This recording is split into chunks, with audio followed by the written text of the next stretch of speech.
तो बच्चों इस वीडियो में क्लास 12 सब्जेक्ट हिंदी इलेक्टिव का सेट 1, सेट 2, सेट 3 सॉल्व करेंगे। ध्यान से देख लो कि आपने कितना राइट किया था, कितना रॉन्ग। ठीक है। सेट 1 का क्वेश्चन पेपर कोड है 29/2/1, सेट 2 का 29/2/2, सेट 3 का 29/2/3। ठीक है। तो क्वेश्चन फर्स्ट देखो सेट 1 का। यहाँ पर जल ही जीवन है, गद्यांश था सेट 1 में, क्वेश्चन नंबर 1 है। सेट नंबर 3 में भी क्वेश्चन नंबर 1 है, जल ही जीवन है। सेट नंबर 2 में ध्यान से देखो, ये आपका सेकंड क्वेश्चन है। ठीक है। तो ध्यान से पहले पहले क्वेश्चन का सॉल्यूशन देखो। ठीक है, किसी भी सेट में देख लो, आगे पीछे है, बस सीधा क्वेश्चन पे आ जाओ। पहला क्वेश्चन है, ध्यान से देखो, वर्षा जल संचयन के किस पारंपरिक रूप का वर्णन गद्यांश में किया गया है? तो तालाब, बी करेक्ट है। ठीक है, आगे देखो सेकंड क्वेश्चन है गद्यांश में तालाबों के लिए तरण तारिणी विशेषण का प्रयोग उसकी किस विशेषता को दर्शाने के लिए किया गया है? तो सी करेक्ट है, जल आपूर्ति का प्रमुख स्रोत होने की। ठीक है, अगला क्वेश्चन नंबर सेकंड है, गद्यांश में रानी सागर, बूढ़ा तालाब और विशाल सागर का उदाहरण किस उद्देश्य से दिया गया है? तो बी करेक्ट है, भारतीय संस्कृति में तालाबों की महत्व को दर्शाने के लिए। ठीक है, अगला क्वेश्चन, पर्यावरण संतुलन बनाए रखने में तालाबों की क्या भूमिका है? तो आप यहाँ से भी लिख सकते हो।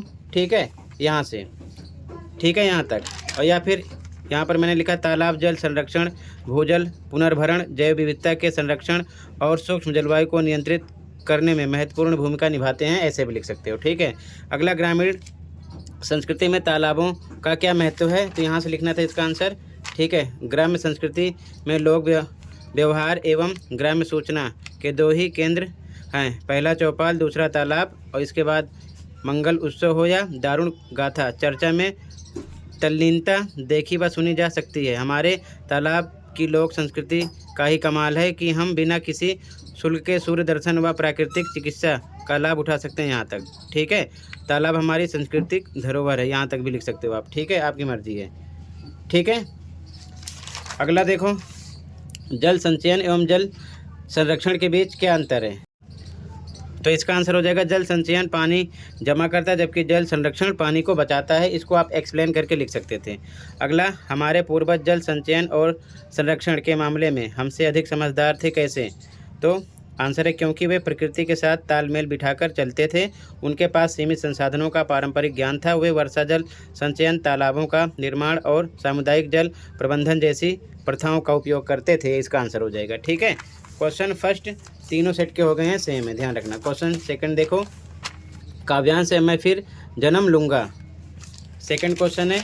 सेट नंबर 2 में देखो, ये आपका पहला क्वेश्चन है, मैं फिर जन्म लूँगा, सारे क्वेश्चन सेम है। सेट नंबर 3 में देखो, सेट नंबर 3 है ये, इसमें आपका सेकंड क्वेश्चन है। ठीक है, सेम, मैं फिर जन्म लूँगा। तो किसी एक में देखो, तीनों कंप्लीट हो जाएंगे, तीनों सेट में। ठीक है, सीधा क्वेश्चन पे आ जाओ। पहला क्वेश्चन है, कविता का वक्ता पुनर्जन्म लेने की बात क्यों कर रहा है? तो बी करेक्ट है, सर्वहारा वर्ग को उनके अधिकार दिलाने के लिए।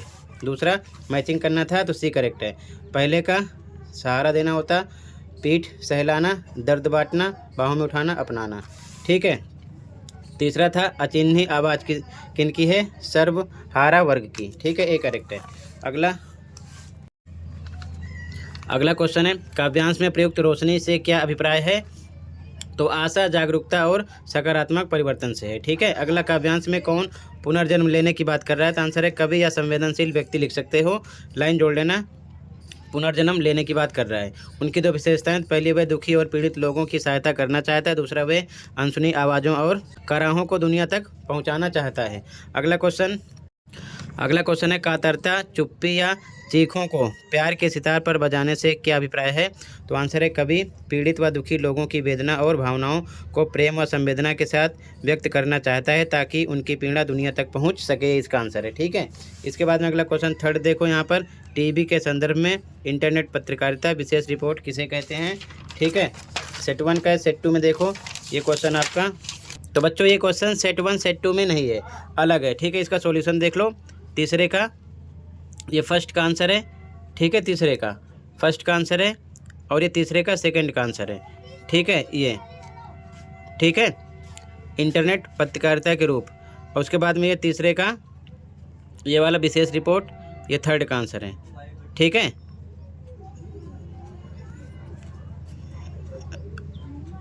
क्लियर है।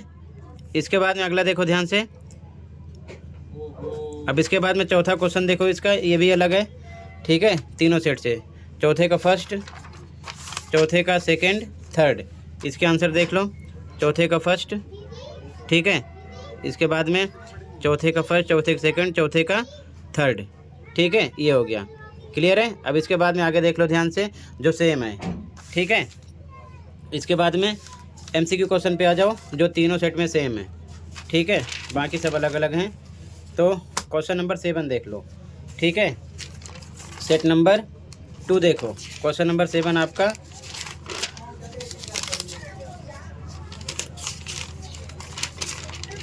क्वेश्चन नंबर 7 आपका क्वेश्चन नंबर 9 है, सेम है, ठीक है, फागुन पवन, फागुन पवन। सेट नंबर 3 में देखो, सेट नंबर 3 में ये क्वेश्चन आपका कौन से नंबर पर है, ध्यान से देख लेना, ठीक है, क्वेश्चन नंबर 8 है, फागुन पवन।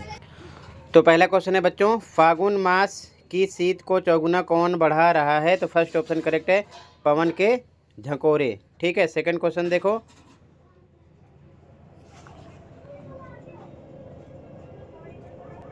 सेकंड क्वेश्चन है, वृक्षों से झरने वाली वन ढाकों से विरहणी नायिका का क्या संबंध है? तो विरहणी की विरह वेदना को बढ़ा रही है, ये करेक्ट है।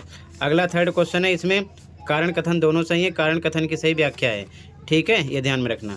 यहाँ पर फोर्थ मैचिंग था, इसमें शरीर को जलाकर राख कर देना, सर्वस्व त्याग और समर्पण की भावना थर्ड से था, ठीक है, और थर्ड किसी में भी नहीं है फर्स्ट का, तो ये करेक्ट हो गया अभी, ठीक है, बाकी मैचिंग कर लेना है। इसके बाद में अगला क्वेश्चन था, पांचवा काव्यांश के मूल भाव को व्यक्त करने वाला कथन नहीं है? तो फागुन आते ही सब रेशमी वस्त्र धारण कर श्रृंगार करने लगते हैं, ये ठीक है, ये करेक्ट हो गया, ठीक है। इसके बाद में अगला क्वेश्चन देख लो, जो सेम है। इसके बाद में बच्चों क्वेश्चन नंबर 10 देख लो ध्यान से। सेट 1 में क्वेश्चन नंबर 10 है, ठीक है। सेट नंबर 3 में ये आप देख लो, क्वेश्चन नंबर आपका है बच्चों 11, ठीक है, बड़ी हवेली, बड़ी हवेली।